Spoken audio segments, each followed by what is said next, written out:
എല്ലാവർക്കും സിയ ക്രിയേഷനിലേക്ക് സ്വാഗതം. ഇന്ന് ഇവിടെ മത്തങ്ങ ഹൽവയാണ് ഉണ്ടാക്കി കാണിക്കുന്നത്. അപ്പോൾ അതിനു വേണ്ടി ഞാനൊരു ചെറിയൊരു മത്തങ്ങയാണ്, അതിനെ ഞാൻ പകുതി മത്തങ്ങ മുറിച്ചെടുത്തിട്ടുണ്ട്. ഇനി നമുക്കിത് ചെറിയ കഷ്ണങ്ങളാക്കിയിട്ട് നുറുക്കിയെടുക്കാം. മത്തങ്ങ ചെറിയ കഷ്ണങ്ങളാക്കി അരിഞ്ഞു വെച്ചിട്ടുണ്ട്. ഇതിനി ആവിയിൽ വേവിച്ചെടുക്കാം. മത്തങ്ങ ആവിയിൽ വേവിച്ചെടുത്തു. ഇനി ഇത് ചൂടാറിയതിന് ശേഷം മിക്സിയിൽ നല്ല സ്മൂത്തായി അരച്ചെടുക്കാം. മത്തങ്ങ നന്നായി അരച്ചെടുത്തിട്ടുണ്ട്. ഇത് നമുക്ക് ചൂട് കട്ടിയുള്ള ഒരു പാത്രത്തിലേക്ക് കുറച്ച് നെയ്യ് ഒഴിച്ചതിന് ശേഷം ഇട്ട് കൊടുക്കാം.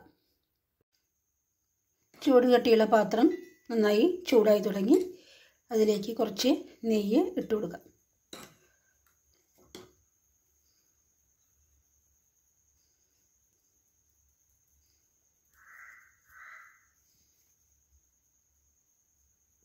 നെയ്യ് ഉരുകി തുടങ്ങി. അതിലേക്ക് അരച്ചു വെച്ച മത്തങ്ങ ഇട്ട് കൊടുക്കാം.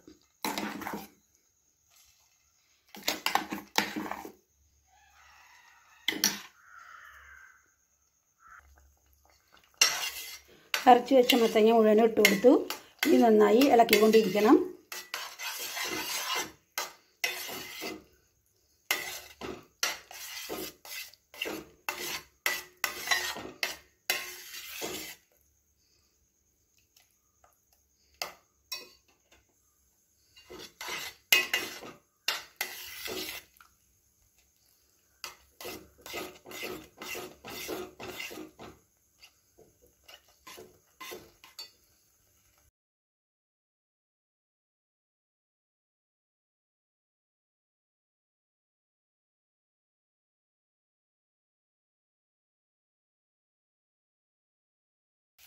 ഇതിൽ കുറച്ച് നനവൊക്കെ മാറി തുടങ്ങിയിട്ടുണ്ട്.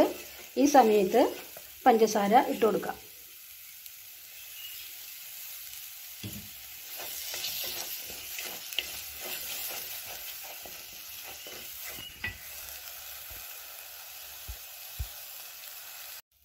പഞ്ചസാര ഇട്ട് ഇളക്കിയതിന് ശേഷം കുറച്ച് ഗോതമ്പ് പൊടി നമുക്കിതിങ്ങനെ വെതറി ഇളക്കി കൊടുക്കണം.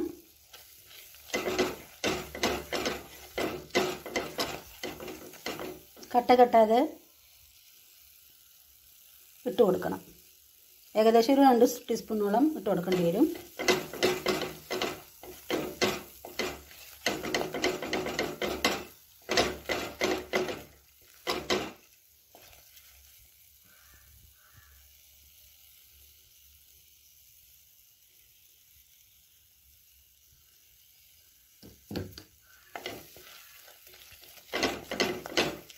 നന്നായി ഇളക്കിക്കൊണ്ടിരിക്കണം. ഇടയ്ക്ക് നെയ്യ് ഒഴിച്ചിട്ട് കൊടുക്കണം.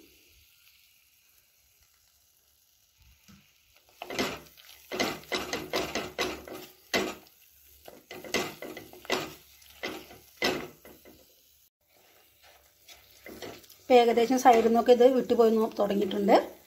ആ സമയത്ത് കുറച്ച് കാഷ്യൂ പൊടിച്ചത് വെതറി കൊടുക്കാം.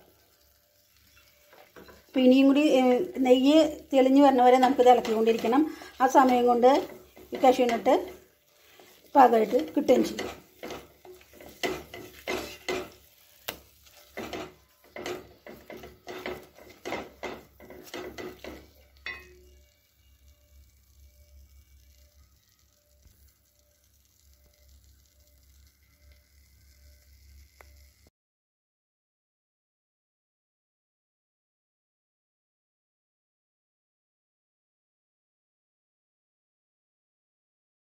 അപ്പം നമ്മുടെ ഹൽവ തയ്യാറായി. ഒഴിച്ച നെയ്യൊക്കെ തെളിഞ്ഞു വന്നു. ഇനി നമുക്കൊരു പാത്രത്തിലേക്ക് മാറ്റാം.